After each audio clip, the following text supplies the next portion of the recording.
بسم الله الرحمن الرحيم. الرحمن علم القرآن خلق الإنسان علمه البيان. الشمس والقمر بحسبان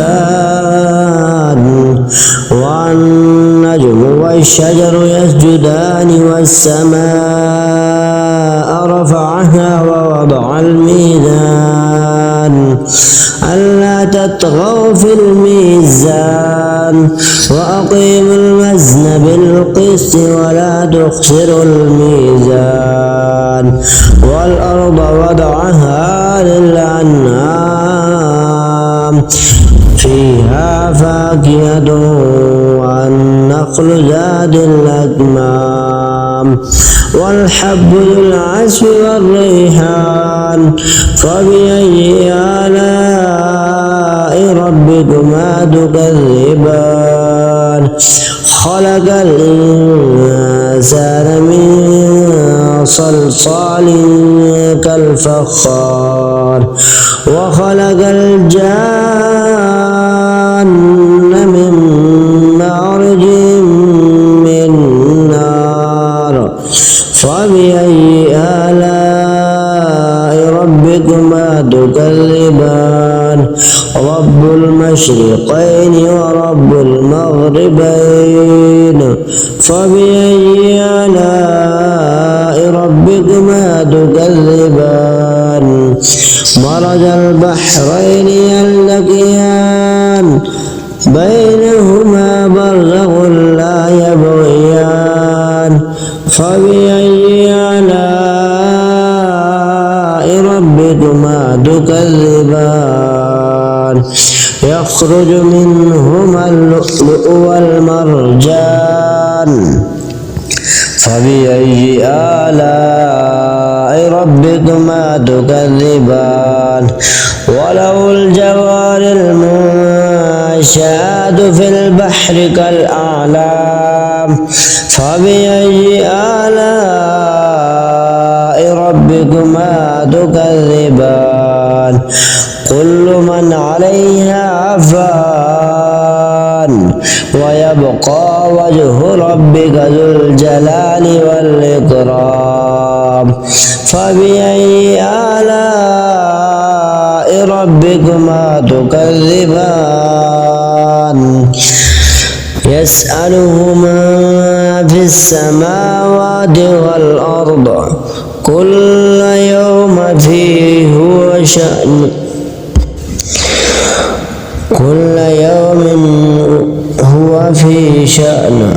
فبأي آلاء ربكما تكذبان؟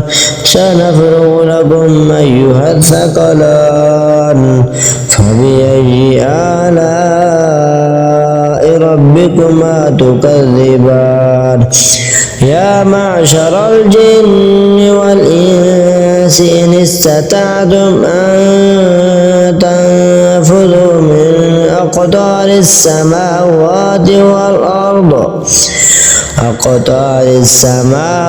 والأرض فانفذوا لا تنفذون إلا بسلطان. فبأي آلاء ربكما تكذبان؟ يرسل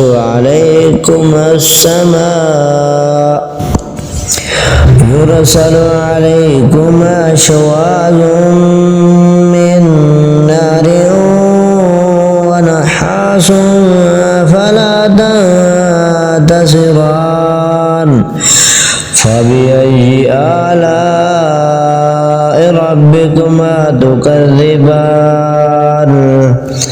فإذا انشقت السماء فكانت وردة كالدهان.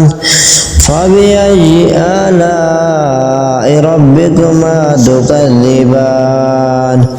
فيومئذ لا يسأل عن ذنبه إنس ولا جان.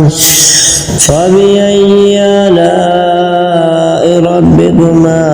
تكذبان يعرف المجرمون بسيماهم فيؤخذ بالنواصي والأقدام فبأي آلاء ربكما تكذبان هذه جهنم التي يكذب بها المجرمون يطوفون بينها وبين حميم آن فبأي آلاء ربكما تكذبان ولمن خاف مقام ربه جنتان فبأي آلاء ربكما تكذبان ذواتا أفنان فبأي آلاء ربكما تكذبان فيهما عينان تجريان فبأي آلاء ربكما تكذبان فيهما من كل فاكهة زوجان فبأي آلاء ربكما تكذبان متكئين على فرش بطائنها من استبرق وجنى الجنتين دان فبأي آلاء ربكما تكذبان فيهن قاصرات الطرف لم يطمثهن إنس قبلهم ولا جان فبأي آلاء ربكما تكذبان كأنهن الياقوت والمرجان فبأي آلاء ربكما تكذبان هل جزاء الإحسان إلا الإحسان فبأي آلاء ربكما تكذبان ومن دونهما جنتان فبأي آلاء ربكما تكذبان مدهامتان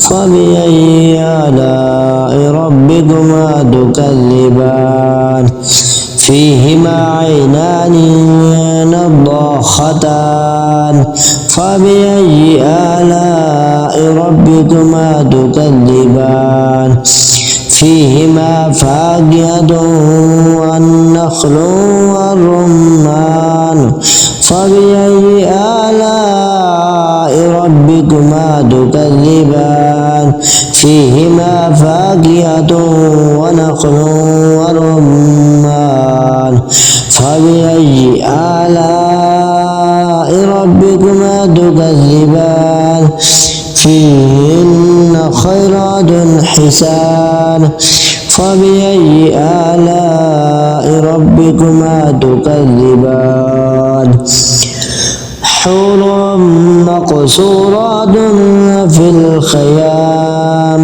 فبأي آلاء ربكما تكذبان لم يطمثهن إنس قبلهم ولا جان فبأي آلاء ربكما تكذبان تبارك اسم ربك ذو الجلال والإكرام